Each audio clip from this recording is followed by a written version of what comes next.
Hello दोस्तों, स्वागत है आपका अपने चैनल मूवी जिस्ट पर। आज हम बात करने वाले हैं एक ऐसी मूवी की जिसने डर, लालच और रहस्य को इतने खतरनाक तरीके से दिखाया है कि रोंगटे खड़े हो गए। थुम्बाड। सोहम शाह का डरावना रोल, आनंद गांधी का जादुई डायरेक्शन और वो खौफनाक हस्तर। इस मूवी ने 14 करोड़ से ज्यादा कमाए और आज भी हर हॉरर लवर के फेवरेट है। वो सीन, सोने की लालच में इंसान क्या नहीं करता भाई, ये तो सीधा दिल में उतर जाता है। आज हम थुम्बाड की पूरी कहानी, इसके ट्विस्ट और कुछ डार्क सीक्रेट खोलेंगे जो शायद तुमने मिस कर दिए। तो लाइक बटन ठोक दो, चैनल को सब्सक्राइब करो और बेल आइकन दबाओ और तैयार हो जाओ एक डरावनी राइड के लिए। चलो शुरू करते हैं।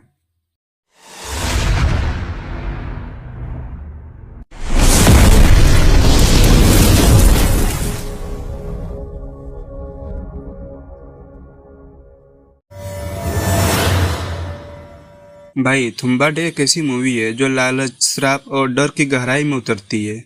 ये कहानी है थुम्बाड गांव की, जो महाराष्ट्र में है। और वहाँ एक पुराना महल है जिसमें सोने के खजाना छुपा है। लेकिन ये खजाना कोई साधारण खजाना नहीं, यह हस्तर नामक एक खतरनाक राक्षस का है। हमारा हीरो है विनायक राव यानी सोहम शाह, जो एक गरीब परिवार से है। उसका सपना है अमीर बनना और वो सोने के खजान के पीछे पागल है। लेकिन प्रॉब्लम यह है कि खजाना हस्तर के पेट में है और हस्तर को कोई नहीं छू सकता।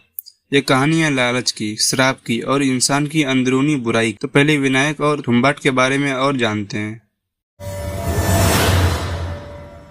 दोस्तों, विनायक राव एक ऐसा लड़का है जो बचपन से ही लालच में डूबा हुआ है। सोहम शाह ने इस रोल को इतना डार्क और रियल बनाया कि हर सीन में डर लगता है। विनायक का परिवार थुम्बाड गांव में रहता है और उसकी दादी सावित्री एक रहस्यमय औरत है। वो सीन याद है जहाँ सावित्री हस्तर के महल में जाती है और सोना लाती है, लेकिन उसके बदले में वो हस्तर को कुछ देती है जो कोई नहीं जानता। विनायक बचपन से ही उस सोने को देखता है और उसका लालच बढ़ता जाता है। वो सीन जहाँ विनायक अपनी माँ से पूछता है कि वो सोना कहाँ से आता है, वो दिखाता है कि उसका लालच कितना गहरा है। लेकिन भाई, सावित्री ने उसे चेतावनी देती है, हस्तर को कभी मत जगाना। लेकिन विनायक की आंखों में सिर्फ सोना है।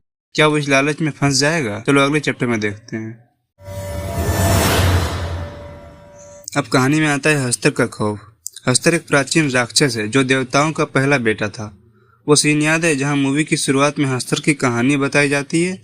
हस्तर को देवताओं ने श्राप दिया था कि वो कभी भूखा रहेगा और उसका खजाना कोई नहीं ले जा सकता। लेकिन अगर कोई लालची इंसान उसका खजाना छूता है तो हस्तर जाग जाता है। विनायक की दादी सावित्री हस्तर के साथ एक डील करती है। वो उसे सोना देती है, लेकिन बदले में उसे कुछ देना पड़ता है। वो सीन जहाँ सावित्री हस्तर के सामने नाचती है, वो तो बस रोंगटे खड़े कर देता है। लेकिन विनायक को ये सब पता चलता है और वो सोने के लिए हस्तर का सामना करने की ठान लेता है। लेकिन भाई, हस्तर का कोई साधारण राक्षस नहीं, एक विनायक उसका मुकाबला कर पाएगा? थोड़ा सस्पेंस तो बनने दें। अब विनायक बड़ा हो चुका है। वो अपनी माँ और भाई के साथ पुणे चला जाता है, लेकिन उसका मन अभी भी थुम्बाड में है। वो सीन याद है जहाँ विनायक अपनी माँ से सावित्री की कहानी सुनता है और सोने का प्लान बनाता है। वो एक लालची इंसान बन चुका है जो सिर्फ अमीरी के लिए जीता है। विनायक थुम्बाड वापस आता है और हस्तर के महल में जाता है। वो सावित्री की तरह हस्तर को सोना देता है, लेकिन बदले में वो खुद सोना लेता है। वो सीन जहाँ विनायक हस्तर के सामने खड़ा होता है और उसकी आंखों में डर और लालच दोनों दिखते हैं, वो तो बस कमाल है। लेकिन भाई, हर बार हस्तर को कुछ देना पड़ता है। विनायक का लालच बढ़ता जाता है और वो और ज्यादा सोना चाहता है। लेकिन क्या ये लालच उसे बर्बाद कर देगा? चलो अगले चैप्टर में देखते हैं। अब कहानी में बड़ा ट्विस्ट आता है। विनायक का लालच अब कंट्रोल से बाहर हो चुका है। वो अपने बेटे पांडुरंग को भी इस खेल में शामिल कर लेता है। वो सीन याद है जहाँ विनायक अपने बेटे को हस्तर के महल में ले जाता है और उसे ट्रेनिंग देता है। पांडुरंग भी अपने पिता की तरह लालची बन जाता है। लेकिन भाई, हस्तर का श्राप अब विनायक के परिवार पर पड़ने लगा। वो सीन जहाँ विनायक को लगता है कि हस्तर उसका पीछा कर रहा है और वो तो बस डरावना है। विनायक का लालच उसे अंधा बना देता है और वो हस्तर को और ज्यादा उकसाता है। क्या हस्तर जाग जाएगा और क्या विनायक का परिवार इस श्राप से बच पाएगा? अगले चैप्टर में बताते हैं। अब मूवी अपने पीक पर पहुंचती है। विनायक और पांडुरंग अब हस्तर के खजाने को लूटने का पूरा प्लान बनाते हैं। वो सीन जहां विनायक हस्तर के पेट से सोना निकालता है, वो तो बस रोंगटे खड़े कर देता है। लेकिन भाई, ट्विस्ट ये है कि हस्तर जाग जाता है। क्लाइमेक्स में एक बड़ा डरावना सीन आता है। हस्तर का खौफ, उसकी आंखें और वो अंधेरा, सब कुछ इतना डरावना है कि स्क्रीन से नजर हटाना मुश्किल हो जाता है। विनायक का लालच उसे बर्बाद कर देता है और उसका बेटा भी इस श्राप से फंस जाता है। मूवी का अंत हमें सिखाता है कि लालच इंसान को अंदर से खा जाता है। तुम्हें क्लाइमेक्स कैसा लगा? कमेंट में बताना। दोस्तों, तुम्बाड़ सिर्फ एक हॉरर मूवी नहीं, एक डार्क मिथक है। अनंत गांधी और राही बड़जात्या ने इसमें ढेर सारी चीजें छुपाई है जो पहली बार में नजर नहीं आती। जैसे हस्तर का किरदार, वो सिर्फ एक राक्षस नहीं बल्कि एक इंसान के लालच का प्रतीक है। उसका पेट जहाँ सोना है, यह दिखाता है कि लालच इंसान के अंदर से खोखला कर देता है। दूसरा, विनायक का रोल, वो एक साधारण इंसान नहीं है, लेकिन उसका लालच उसे राक्षस बना देता है। और वो बारिश का सीन, तुम्बाड़ में हमेशा बारिश होती रहती है जो श्राप की गहराई दिखाती है। मूवी में हिंदू मिथक का यूज, जैसे हस्तर और देवता, वो तो बस कमाल है। और वो VFX, हस्तक का लुक, वो अंधेरा, सब हॉलीवुड लेवल का है। क्या तुमने कोई सीक्रेट डिटेल नोटिस की? कमेंट में शेयर करो। तुम्बाड़ का VFX तो बस आग लगा देता है। हस्तर का लुक, वो अंधेरा महल और वो सोने का खजाना, सब इतना रियल लगता है कि डर लगता है। वो सीन जहाँ हस्तर जागता है, वो VFX का मास्टरपीस है। सिनेमेटोग्राफी में पंकज कुमार ने कमाल कर दिया।